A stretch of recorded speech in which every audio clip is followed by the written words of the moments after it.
Let's go to Dave Velasquez here, assistant coach with the Aztecs. And, Coach, thanks for coming aboard with us. We really appreciate it. That journey that you guys are on right now is just absolutely spectacular. I'm curious, what did Coach tell the players right after the North Dakota State game when you guys won that and now had a trip to Anaheim? Coach talked a lot about opportunities are seldom labeled, and that this one comes with a big red bow on it. And he said it before the North Dakota State game, and he mentioned it again after the big win. We're one of 16 teams left playing.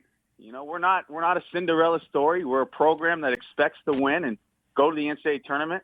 And this team has done enough and has proved enough to themselves and everybody else that they deserve to be here. So it was more about enjoy the moment, expect to get ready for Arizona or Gonzaga at the time, that we're going to go in there to win this game. And we're not going to go in and be happy to be there.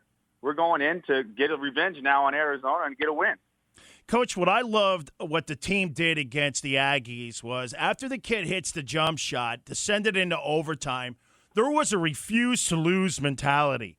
And to me, that resonates with the way the team has grown the last month of the season. Do you agree? Absolutely. I just think there's a belief. We're going to win this game. I think a lot of it really started being down 16, New Mexico, 11:23 left, and come back and win that game. That game was special, and we are so emotionally charged up for that game. We knew it was for a conference ring and a banner. We knew it was for the league title, and that game kind of proved that no matter what the situation is, we have a chance to come back and win the game. And when you're going into overtime, you can kind of get down when you blow an 8-point lead with a minute and 30 left in the NCAA tournament. Teams have. The other team's been so excited to be in that position. The other team's so down now that they have to go play another 5 minutes.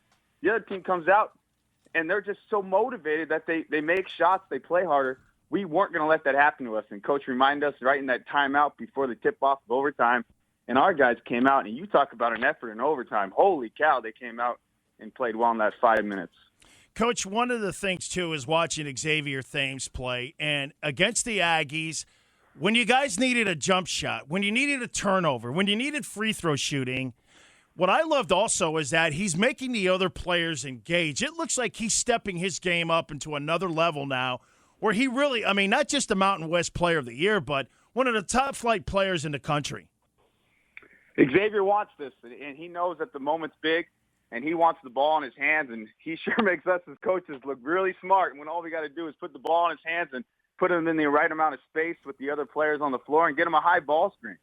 Right now, I would love to see a better point guard or really a better player off a high ball screen than Xavier Thames. They've tried to guard him 4 or 5 different ways already in the NCAA tournament, and you can't stop him right now. So I know Arizona's going to try to game plan to stop Xavier off a high ball screen, but Xavier's playing at such a high level, and he's making so many of the right reads, and he's shooting the ball so well. He is almost impossible to stop right now. When you talk to the other players, too, Dwayne Polee, the way he's played, coming off the bench the way against the North Dakota State, 15 points off the bench. His game looks like he stepped up, too, Coach. And we need him. We need somebody else besides Xavier out there to be able to put the ball in the basket and with consistency. We got other guys that are still playing well, but they're just not quite finishing as much as we'd like them to. But Dwayne's been the guy to put the ball through the net. And in basketball, you need another guy like that because what it does is it opens the floor for guys like Xavier. It opens the floor for drives for Winston and J.J. O'Brien. So Dwayne's really done a great job for us and playing with so much confidence right now that we feel every time he touches the ball and has a little space, we just tell him to let that thing go. Play, Dwayne. Shoot the ball. Score. You are a scorer when you're out there. Don't overthink this. And I think he's done a magnificent job of playing with confidence, taking the right shots. And Dwayne has also now stepped up to be one of our best, if not the best defender, along with Xavier Thames. He stepped up, guard 23 Mullings from New Mexico State, MVP of their league.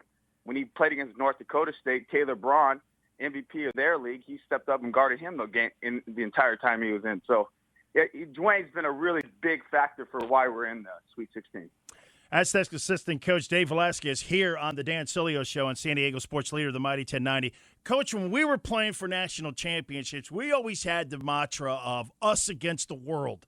No one believed in us. No one believed in my Canes teams. We just went out there and had an us against the world. We weren't supposed to be here. I wonder if you guys are walking around the locker room with a theme of, what's your theme going into the Sweet 16? It'll be a little bit of that.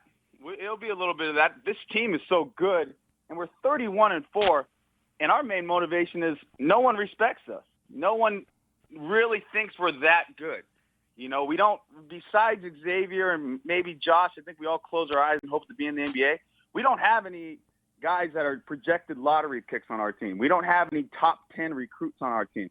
So for us, it's more of a chip on our shoulder. We win as a team. This group has really bonded around each other. So I don't know if it's a us against the world mentality, but it's definitely a let's show them how good we are. And I know Arizona respects us. We had a great game at Viejas, and we really respect Arizona. They are a fantastic basketball team. But moving on to this weekend, it's another 2-game tournament that we're not going in just to play. We're going in to win. Coach, before I get you out of here, have you ever seen the NCAA tournament with so much parity in it? You know what? I can't remember this much parity. I mean, you sit down and watch these games, and you saw what Mercer did to Duke. I mean, that to me was if you watch that game from start to finish, that game showed me everything I need to know about the NCAA tournament. Mercer came out, and they looked like they were the better basketball team for 40 minutes on the floor. It wasn't a fluke of a game. And if you look across, that's just one example, but if you just look across the NCAA tournament, there are some really good basketball teams. And I'll say this, that North Dakota State team we played was statistically one of the best offensive teams in the country. And when they beat Oklahoma, it was another one of those situations. It wasn't like they got lucky. They scored the first basket, and they also won the game in overtime, and that was a heck of a ball game. And we saw how good of a team they were, and they really garnered our guys' respect. Our guys came out there and played a fantastic game on Saturday to go to the Sweet 16. Well, Coach, you got everybody on the edge of your chair, including yours truly here. I'm excited. I can't wait to see what happens in Anaheim. Congratulations. More to come, I'm sure of it, and more of an opportunity for a great goal. And thanks for coming aboard. We really appreciate it, Coach.